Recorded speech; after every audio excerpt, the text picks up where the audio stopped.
Praise the lord.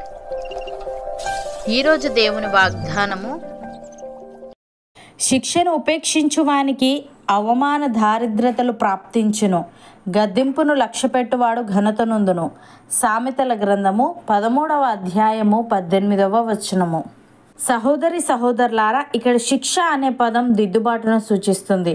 దిద్దుబాటును అసహించుకునేవారు, దేవుని ఉపదేశాన్ని నిరాకరించేవారు కఠినమైన శ్రమలను పొందుకుంటారని, అవమాన దారిద్రతలు వారికి ప్రాప్తిస్తాయని సొలొమోను హెచ్చరించాడు. అయితే దేవుని గద్దింపును లక్ష్యపెట్టేవారు ఘనతను, గౌరవాన్ని పొందుకుంటారని కూడా తెలియజేశాడు. ప్రియులారా, శిక్షను ప్రేమించువాడు జ్ఞానమును ప్రేమించువాడు, గద్దింపును అసహించుకునివాడు పశుప్రాయుడు. సత్పురుషునికి యెహోవా కటాక్షము చూపును, దురాలోచనలు గలవాడు నేరస్తుడని ఆయన తీర్పు తీర్చును. భక్తిహీనత వలన ఎవరునూ స్థిరపరచబడరు, నీతిమంతుల వేరు కదలదు. కీర్తనకారుడు ఈ విధంగా అంటున్నాడు: యెహోవా, నా నోటికి కావలి ఉంచుము, నా పెదవుల ద్వారమునకు కాపు పెట్టుము. పాపం చేయువారితో కూడా నేను దుర్నీతి కార్యములలో చొరబడకుండునట్లు నా మనస్సు దుష్కార్యమునకు తిరగనీయకుము. వారి రుచిగల పదార్థములు నేను తినకయుందునుగాక. నీతిమంతులు నన్ను కొట్టుట నాకు ఉపకారము, వారు నన్ను గద్దించుట నాకు తైలాభిషేకము. నేను అట్టి అభిషేకమును త్రోసివేయకుందునుగాక. వారి దుష్టక్రియలను చూచియు నేను తప్పక ప్రార్థన చేయుచున్నాను అని. ప్రియులారా, యెహోవా కన్నులు ప్రతి స్థలము మీద నుండును, చెడ్డవారిని మంచివారిని అవి చూచుచుండును. సాత్వికమైన నాలుక జీవవృక్షము, దానిలో కుటిలత ఉండిన ఎడల ఆత్మకు భంగము కలుగును. మూఢుడు తన తండ్రి చేయి శిక్షను తిరస్కరించును, గద్దింపునకు లోబడువాడు బుద్ధిమంతుడగును. దేవుడు ఈ విధంగా అంటున్నాడు: నేను పిలువగా మీరు వినకపోతిరి, నా చేయి చాపగా ఎవరును లక్ష్య పెట్టకపోయిరి. నేను చెప్పిన బోధ ఏమీ మీరు వినక త్రోసివేసితిరి. నేను గద్దింపగా లోబడకపోతిరి. కాబట్టి మీకు అపాయము కలుగునప్పుడు నేను నవ్వేదను, మీకు భయము వచ్చినప్పుడు నేను అపహాస్యము చేసేదను.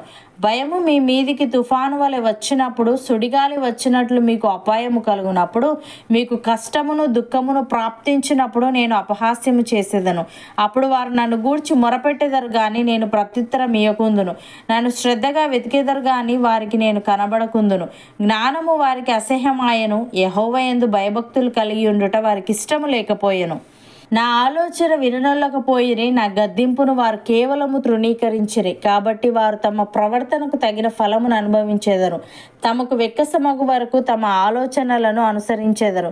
జ్ఞానము లేని వారు దేవుని విసర్జించి నాశనమగుదురు. బుద్ధిహీనులు క్షేమము కలిగినదని మైమరిచి నిర్మూలమగుదురు. నా ఉపదేశమును అంగీకరించి వాడు సురక్షితముగా నివసించును, వాడు కీడు వచ్చునన్న భయము లేక నెమ్మదిగా నుండును అని. సహోదరి సహోదరులారా, మీకు బుద్ధి చెప్పుచున్న వానిని నిరాకరింపకుండానట్లు చూచుకొనుడి. వారు భూమి మీద నుండి బుద్ధి చెప్పిన వానిని నిరాకరించినప్పుడు తప్పించుకొనకపోయిన ఎడల, పరలోకము నుండి బుద్ధి చెప్పుచున్న వానిని విసర్జించు మనము తప్పించుకొనకపోవటం మరి నిశ్చయము కదా. అప్పుడు ఆయన శబ్దము భూమిని చలింపజేశాను గాని ఇప్పుడు నేను ఇంకొకసారి భూమిని మాత్రమే కాక ఆకాశమును కూడా కంపింపచేతును అని మాట ఇచ్చి ఉన్నాడు. ఇంకొకసారి అను మాట చెలింప చేయబడనివి నిలకడగా ఉండు నిమిత్తము అవి సృష్టింపబడినవన్నట్టు చెలింప చేయబడినవి బొత్తిగా తీసివేయబడినని అర్థమిచ్చుచున్నది. అందువలన మనము నిశ్చలమైన రాజ్యమును పొంది దైవకృప కలిగి ఉందము. ఆ కృప కలిగి వినయ భయభక్తులతో దేవునికి ప్రీతికరమైన సేవ చేయుదము. ఏలే అనగా మన దేవుడు దహించు అగ్ని అయి ఉన్నాడు. అవును అన్నవారు నాతో పాటు ప్రార్థనలో ఏకీభవించండి. పరిశుద్ధుడా, ప్రేమగల తండ్రి, శిక్షను ఉపేక్షించువానికి అవమాన దారిద్రతలు ప్రాప్తించునని, గద్దింపును లక్ష్యపెట్టువాడు ఘనత నొందునని నీవు తెలియజేశావు. తండ్రి, నీకు స్తుతులు.